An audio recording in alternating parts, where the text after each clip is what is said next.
Bapak Ibu Saudara, kita meneruskan tema kita para pemenang. Ini sudah yang ke-7 dan kita akan bicara mengenai Ruth, Hana, dan juga ini sebenarnya Abner dengan Yoab ya. Tapi mungkin kita singgung karena ini keduanya panglima. Yang Abner ini panglimanya Daud. Abner ini panglimanya Saul. Yoab panglimanya Daud.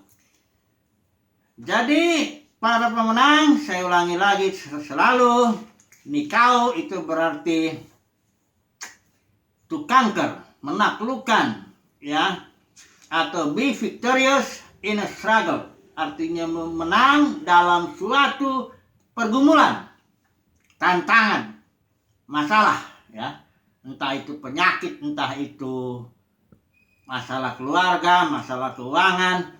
Dan pertarungan ini, istilah Nikau bisa dikenakan kepada pertandingan militer atau atlet atau bahkan ilah-ilah ya.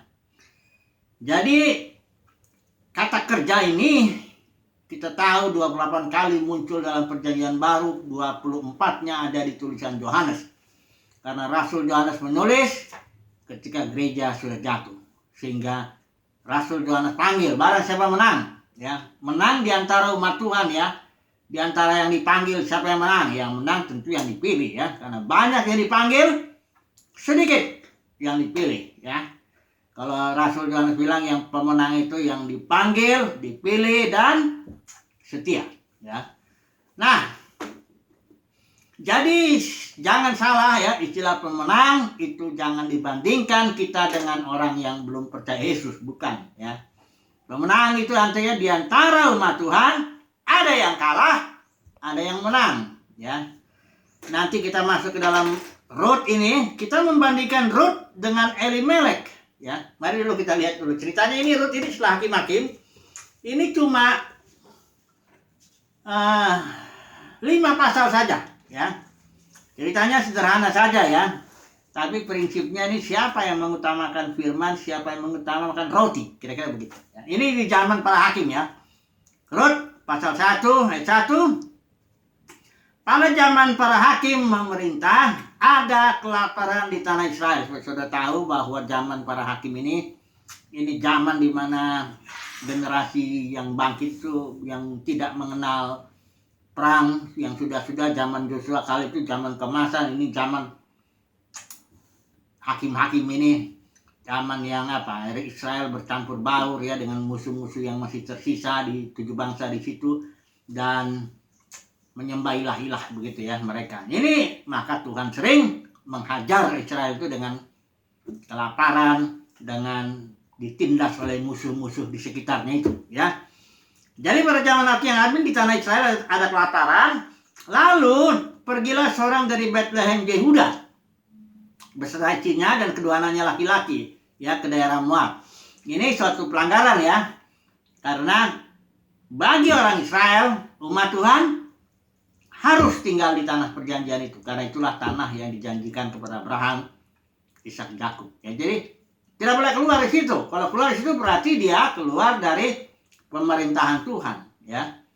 Abraham pernah melakukan ini juga ya, ketika ada kelaparan ya lari ke Mesir ya. Itulah ada kejadian memalukan, dan bahkan dia bawa Hagar itu dari situ.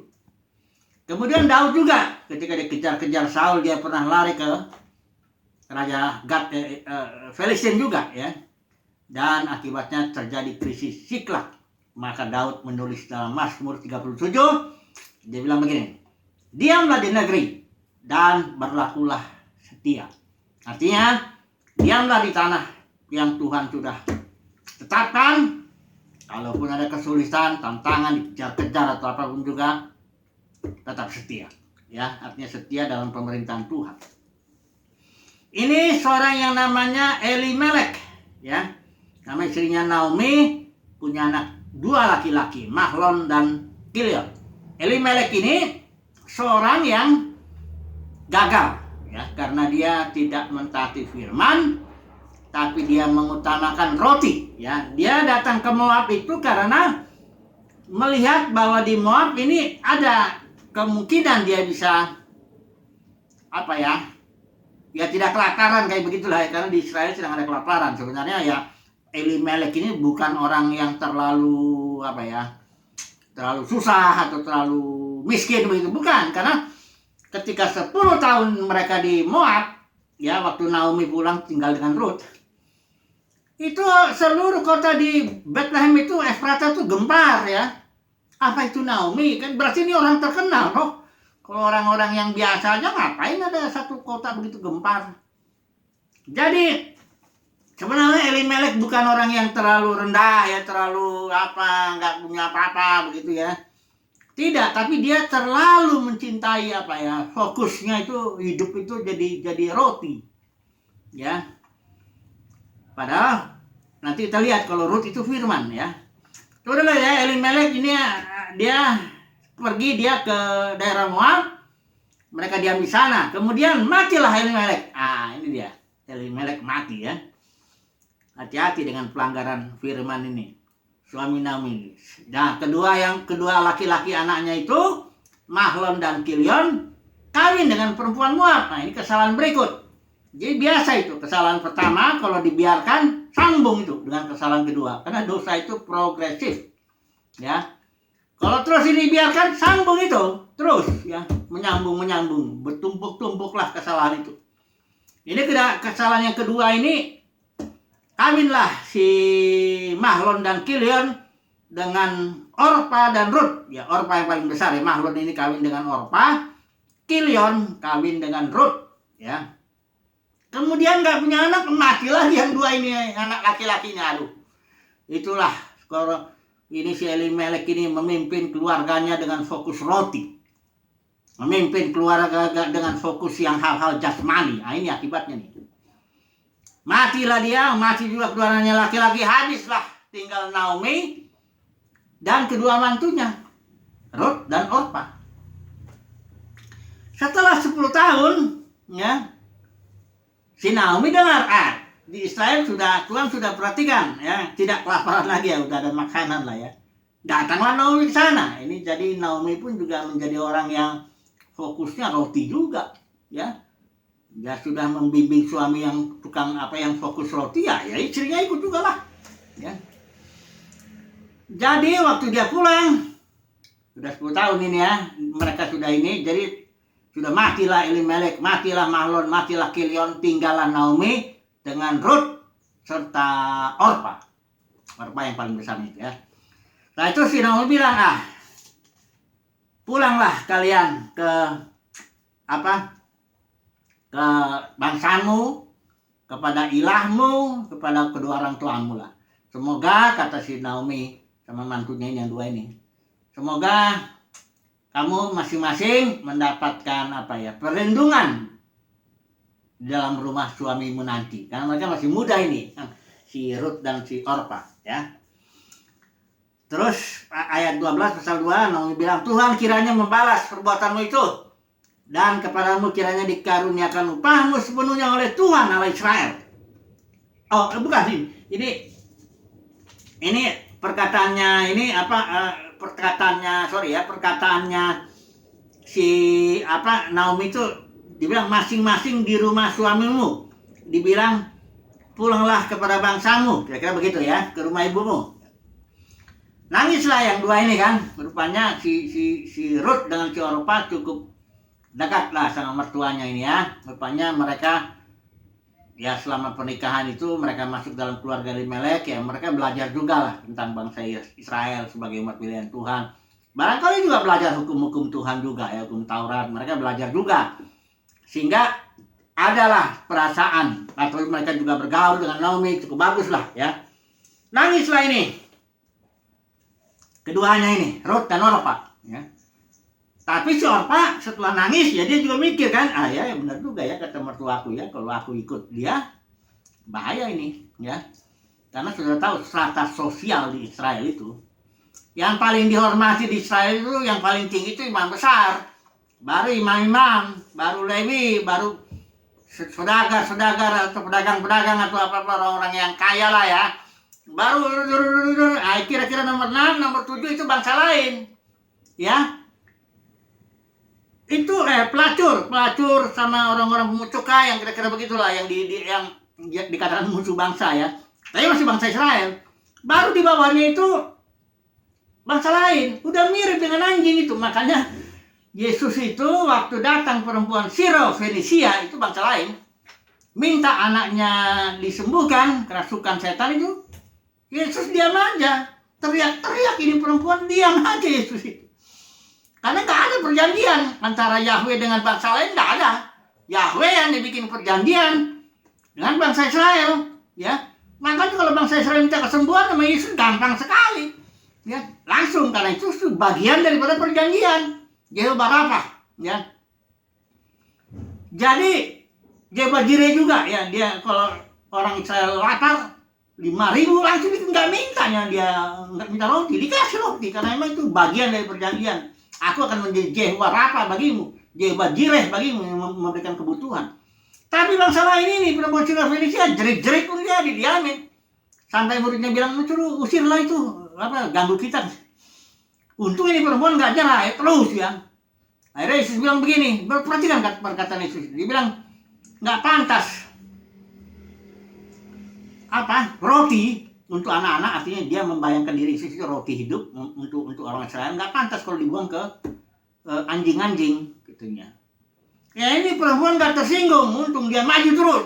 Anjing-anjing juga Tuhan makan dari ramah-ramah yang jatuh dari meja anak-anak. Wah, akhirnya Yesus bilang, imanmu besar ya. Jadi kepadamu, sebagaimana yang kau percaya, sembuh anak itu, ya. Jadi kenapa? Jadi kalau misalnya si Orpa, ini Orpa mikir ya, kalau saya atau Ruth juga, ya dia mikir juga, kalau saya datang ke bangsa Israel, ya. Itu akan sangat sulit, mau kawin susah, nggak mungkin lagi lah. Kerja ya secara manusia itu sudah sangat, masa depannya madesu ya, masa depan suram, sangat suram sekali. Udah gitu dia ngikutin si Naomi ini ya, Naomi janda begini udah habis lah kalau dipikir-pikir. Makanya si Orpa mikir, setelah dia nangis, dia ngejerit, pulanglah dia si Orpa ini.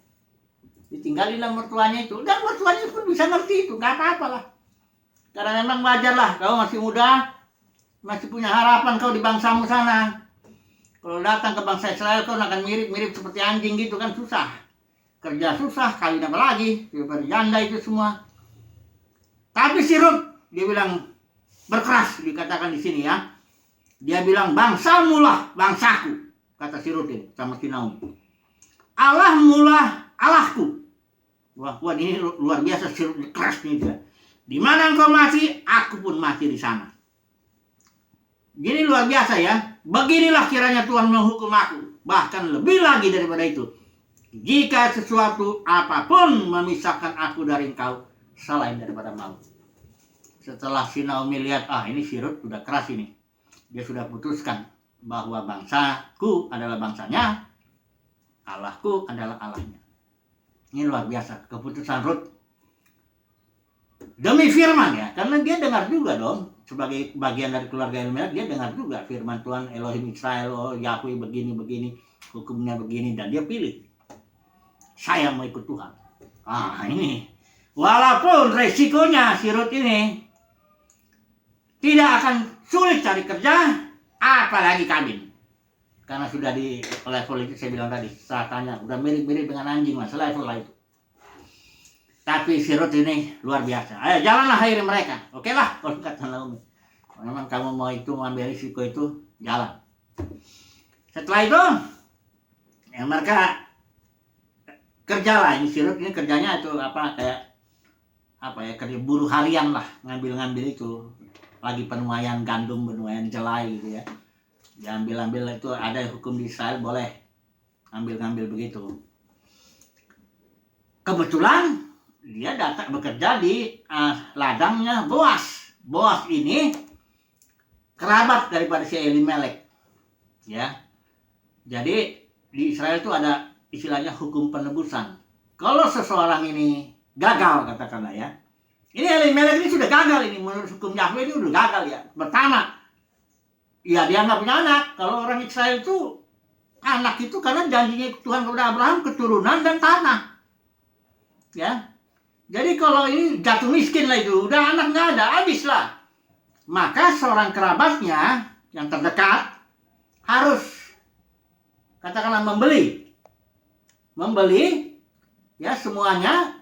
Kalau ada istrinya ini yang udah mati ini masih bisa dibikin masih bisa dinikahi dan punya anak, nanti anaknya itu dihitung anaknya Elimelek.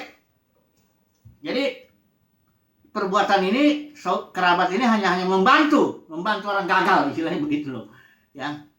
Karena si Naomi sudah tua, akhirnya ketika Boas memutuskan, karena ada lagi seorang sebelum Boas tuh ada lagi yang lebih dekat, nggak mau dia, katanya kalau saya beli semua ini saya harus menikahi Ruth, nanti saya merusak milik pusaka saya sendiri, karena orang ini udah punya keluarga, udah punya tanah ya, udah bangun ya, saya nggak mau bantuan itu, biar aja udah gagal sana. Akhirnya tapi Boas juga sudah tua, karena di sini dibilang Ruth, kamu nggak cari orang muda ya. Jadi Ruth ini hanya nurut aja, disuruh sama Naomi, kau datanglah ke sana ke Boas, bilanglah supaya Boas melindungi kita atau menebus kita. Ruth ini mau aja, Boas sudah tua itu ya. Setelah itu diambillah sama Boas. Ya harusnya Boas tuh mendekati Naomi ya, tapi karena ini Naomi sudah tua ya, udah turun dah jadi ke bawah. Si Ruth inilah ya. Makanya dibilang di sini ketika Ruth punya anak itu oleh karunia Tuhan ya. Oleh karunia Tuhan akhirnya punya anak ini ya. Ini siapa nih? Si Ruth dibilang di sini nih ayat pasal 5 ya. Lalu Boas mengambil Ruth dan perempuan itu menjadi istrinya dan dihampirinya lah dia, maka perhatikan ini, atas karunia Tuhan, karena Boas sudah tua ya. Atas karunia Tuhan perempuan itu mengandung lalu melahirkan seorang anak laki-laki. Dan sudah tahu siapa anak laki-lakinya ini? Itu namanya Obed. Obed ini punya anak Isai. Isai ini punya anak Raja Daud. Saudara bayangkanlah dahsyatnya si Ruth ini. Keputusannya yang mengutamakan firman, bahkan dia mengabaikan rotinya. Rotinya itu dalam arti masa depan jasmaninya itu habis sebenarnya. Karena dia ikut Tuhan. Tapi akibat ini di sini juga Boas bilang sama Ruth, Tuhan kiranya membalas perbuatanmu itu, dan kepadamu kiranya dikaruniakan upahmu sepenuhnya oleh Tuhan Allah Israel, yang di bawah sayapnya engkau datang berlindung. Jadi Ruth itu dengan keputusannya, bangsa mula bangsaku, katanya kepada Naomi, Allah mula Allahku, itu berarti Ruth itu berlindung di bawah naungan sayap Elohimnya Israel. Boas bilang Tuhan akan membalas perbuatan itu. Dan benar. Di dalam Alkitab ini keturunan silsilah Yesus itu ada 2 perempuan, katakanlah perempuan bangsa asing. Ya. Yang pertama Rahab, ini sebenarnya Salmon menikahi Rahab, lahir Boas. Boas ambil Ruth, lahir Obed. Jadi kalau lihat di Matius keturunan itu, ya dari keturunan nenek moyangnya Yesus itu 2 perempuan itu perempuan bangsa asing. Sebenarnya kita bicara soal Rahab ini, tapi ya sudahlah, ini Ruth aja lah. Artinya, inilah bandingkanlah Ruth dengan Elimelek. Bandingkan dulu Bapak Saudara. Elimelek seorang umat pilihan Tuhan lah ya. Orang cukup berada lah ya, cukup terpandang. Tapi fokusnya di si Elimelek ini, fokusnya roti. Ya, dia bawa keluarganya ke Moab hanya karena sedikit ada kelaparan di Israel, apakah bisa bertahan. Nggak sampai mati kelaparan juga lah. Tuhan kan pun tahu, itu kan hanya disiplin aja. Karena Israel menyembah berhala. Tapi Elimelek nih pergi ke Moab. Ya. Nah ini Ruth ini perempuan Moab, ini nggak ada urusannya dengan Yahweh, dengan Tuhan Israel, nggak ada urusannya. Ini bangsa nggak punya ini, ilahnya ada, yang ada berhalanya Moab itulah ya. Tapi karena dia mengutamakan firman, bangsamu lah bangsaku, katanya kepada Naomi. Allahmu lah Allahku, katanya. Akhirnya dia menjadi nenek moyangnya Yesus, katakan begitu ya. Kita lihat nggak bedanya nih? Seorang yang mengutamakan roti, hancur hidupnya, hancur habis-habis. Untunglah ada Boas menebus dia. Kalau nggak ada hukum penembusan, habis itu orang. Di Israel itu termasuk orang yang putus, nggak punya anak, habis. Israel ya, ini kan dia konteks bukan konteks perjanjian baru ya, jangan. Karena Yesus pun nggak punya anak secara jasmani, tapi dia punya anak rohani kan. Perjanjian baru lain lagi, spiritual itu ya. Ini saya ngomong konteks. Jadi kalau ngomong tuh makanya ingat konteksnya ya, jangan salah ya. Tapi kalau di Israel ini Elimelek habis ini. Ya. Hancurlah hidupnya udah. Untunglah dibantu oleh si Boas. Lahirlah si Obed. Nah, Obed ini termasuk keturunan Elimelek, dianggap begitu. Sehingga Elimelek namanya nggak hapus.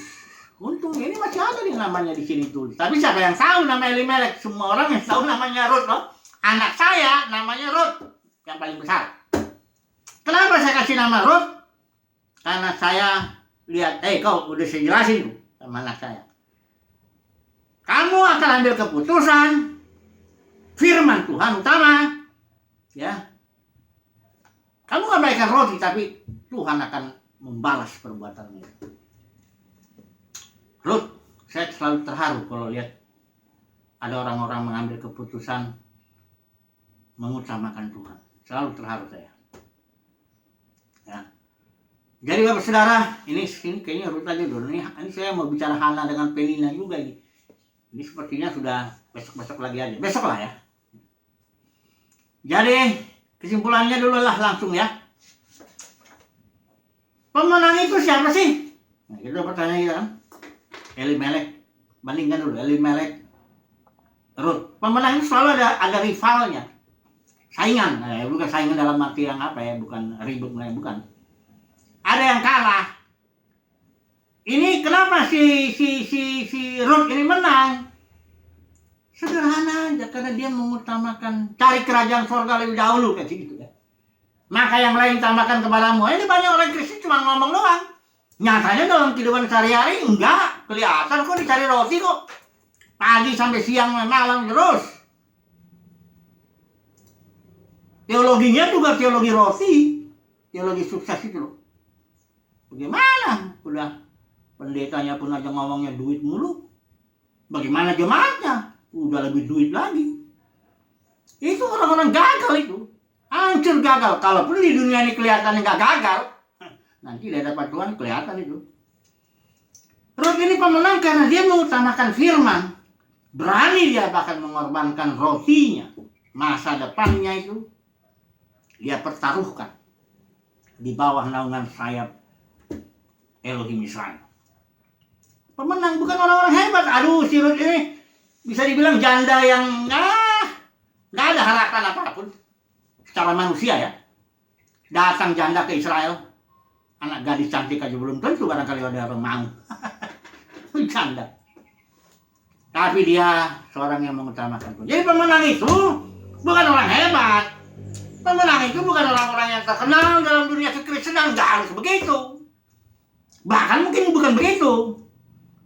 Orang-orang pemenang ini orang-orang sederhana, tapi hatinya cinta Tuhan, bukan cinta roti. Nah, orang kalau pengkhotbah di dalam dunia kekristenan ngomongnya UUD, khotbahnya UUD, bagaimana itu? Itu udah hancur. Gak peduli mau terkenal kayak apapun, diikuti oleh ribuan puluhan ribu orang pun gak bisa. Tuhan lihat hati. Itu lihat. Manusia melihat penampilan, Tuhan melihat hati. Para pemenang adalah orang-orang yang hatinya Tuhan lihat, dia mengutamakan firman. Seperti Rut. Itu pemenang ya. Sambung lagi lah besok. Haleluya. Amin.